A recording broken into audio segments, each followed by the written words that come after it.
Good afternoon, ladies and gentlemen. Today, I'd like to speak to you about lemons. And one of the things that I remember most about my childhood was my addiction to lemons and everything that had lemon flavored, including cakes, sweets, candies, drinks. I love lemons so much that I was even able to stick a whole wedge of lemon into my mouth.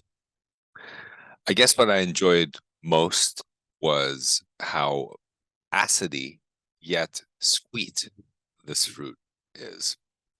And although it's true that nowadays this addiction that I have is still alive, it is somewhat more attenuated. Um,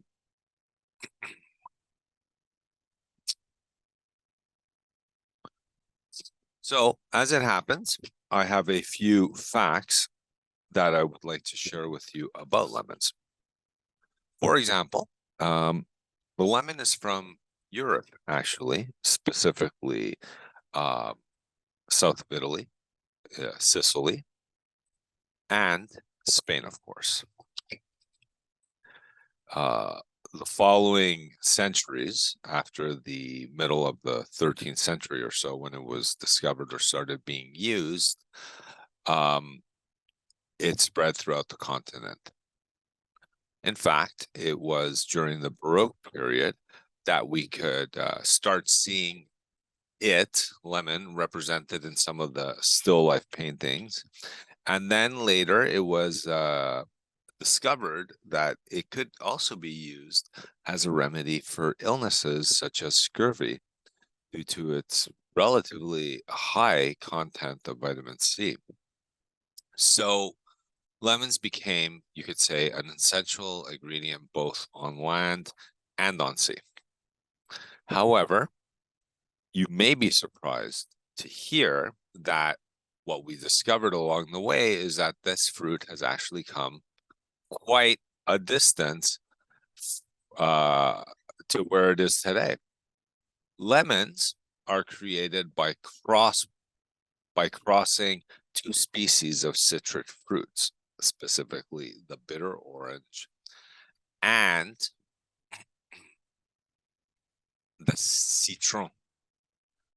And this practice of crossing these two species is now become very common amongst the family of lemons or citrus fruit. In fact, it's very important nowadays. I say this because the practice of crossing, or as some people refer to it, grafting, is something that allowed us to make the fruit even more appealing or appetizing. And so now it says we've crossed it with the sweet orange, not the bitter orange, and the mandarin.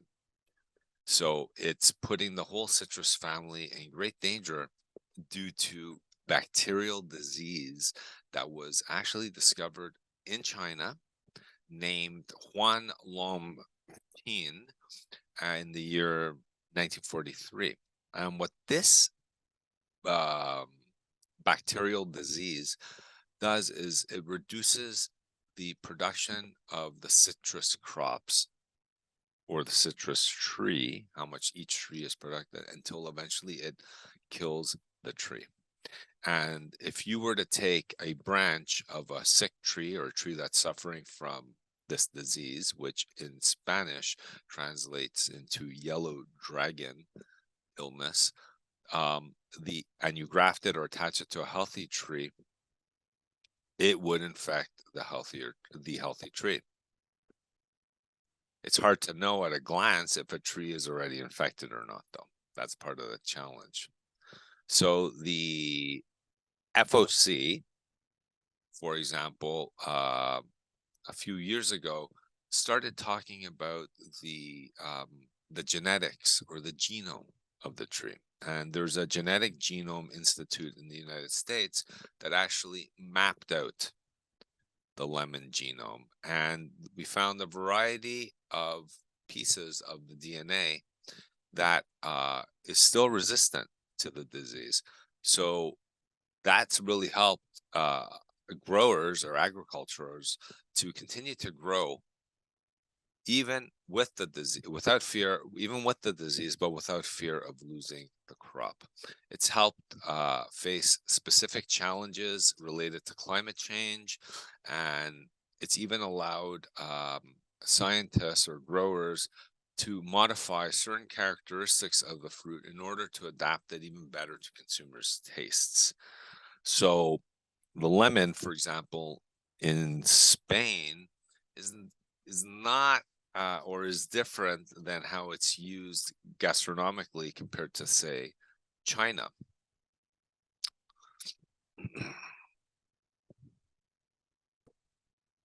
Now, also, speaking about climate change, turns out the lemon tree could actually help fight climate change. You see, the average lemon tree absorbs 26.2 kilograms of CO2 per year. So if you were to take the Spanish production of lemons and factor in how much is sequestered per tree, you'd end up at about the equivalent of what approximately 60,000 Spaniards output in terms of CO2. So it's offsetting 60,000 people, the production in Spain. Also, for example, Spain has tripled their production of lemons, expanding it out to over 7,000 hectares. And in short, this allows lemons, excuse me,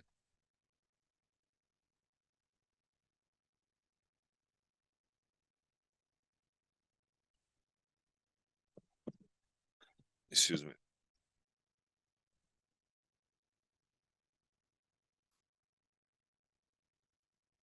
tree to work really well as a tool against climate change. And this, coupled with following improvements in the irrigation system that is used in Spain, has allowed the consumption of water to be reduced, as well as electricity when cultivating these crops. And this modernization comes along hand in hand with new machinery, which is also really important because they use less carbon fuels and they ultimately pollute less. So in short, if you're a fan of the lemon, like I am, I say continue eating and do your part to fight climate change. Because as the saying goes, when you're given a bag of lemons, make lemonade. Thank you.